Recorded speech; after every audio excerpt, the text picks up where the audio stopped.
everyone, it's Giselle here, and so today I will be doing my first book review, so I hope you enjoy it. Let's get on with the video. I rate this book a 4 out of 4 stars. It was overall amazingly written, and I just loved how the chapters flowed. So the book being reviewed today is The Sun Is Also a Star by MacLeod. So you might be familiar with this book, you might not be, but if you are not and you have not picked this book up yet, this is a contemporary, meaning one book. And my best advice for contemporaries is go in knowing basically nothing. And I just rather prefer going in knowing nothing and just picking a book up and exploring it myself. So if you want to do that, you're free to leave this video at any moment. And so yeah. So if you stayed this far into the video, I'm guessing you want to know something about the book. So I'm going to start with the basic non-spoilery stuff. And it is basically a love story that revolves around this one day. Like, it's a very fast-paced book because it takes all place in one single day of these people's lives.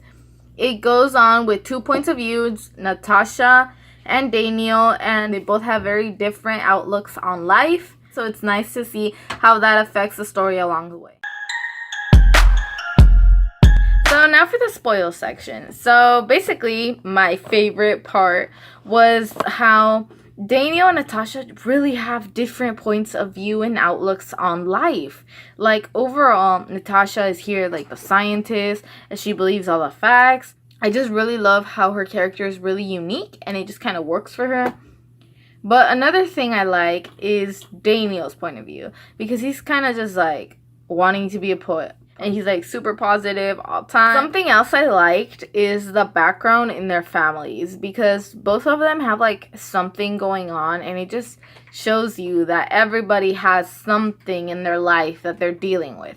Like Natasha, she had her family and her dad's dream of being an actor, and the whole like family just losing hope in that dream, but he doesn't want to let go. And then just like the whole family ordeal, because the whole family is being affected negatively because he doesn't get a good job. And I like how Natasha actually confronts him about this, and she realizes that she doesn't really hate her dad. She just is really frustrated with herself and like with just the way life has treated him. I also like how Daniel also has his own thing. Like, it's not the same family issues, no. It's like they're wanting him to be a doctor so he has a good life and so he doesn't fall into poverty like they did. And like, I hate the brother because he is so racist and rude, and he like seems to have no values or something. Like, oh my god, I just wanted to like go in the book and just like slap him across the face and be like, shut up, you're no better. But anyways, so basically Daniel, as you already probably know if you read this book, he's trying to be a doctor. Even though they want him to be a doctor, he's still there following his poet dream. He doesn't really know what he's gonna do with himself. But on a different note, some of the things that made this book stand out to me were those little random chapters where you get to see little points of views of everybody else they interact with. Like Irene, like the driver that almost ran Natasha over. I really like seeing from the security guard when they go to the roof.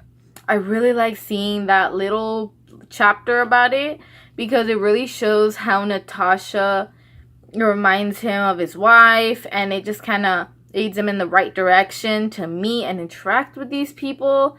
Everything in the book was just brilliantly placed overall. And another thing I really want to go over is how they just put their like point of views into the fact that everything happens for a reason. That quote that a lot of us say when something bad happens is just an excuse, because we're trying to understand life and we're just saying everything happens to a reason, as if just to say, oh, well, that will fix itself in time. Like, doesn't matter right now. when in reality, life is just choice behind choice behind choice, and then a bunch of coincidence along the way. But of course, this is their point of view. I'm not saying that's what life is. I'm not telling you that you should think that way. I'm just saying that I really like how they go over that point of view in the book. So, the lawyer part was very powerful to me because he's trying to make Daniel take all the right choices, and Daniel just retorts back with the fact that the lawyer made all the right choices and he still is not happy. And Daniel, I think, realizes that he is not looking for making all the right choices or making the most money or having the fanciest degree. What he is looking for is his own happiness. And I see that he realizes this and he just stops trying to work hard for something that he doesn't want to do. I really like the scientific method to fall in love because it kind of does end up working.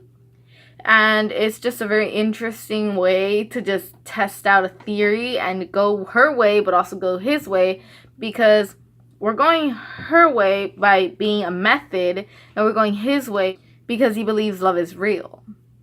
So those are just the highlights of the book that I found personally were my favorite.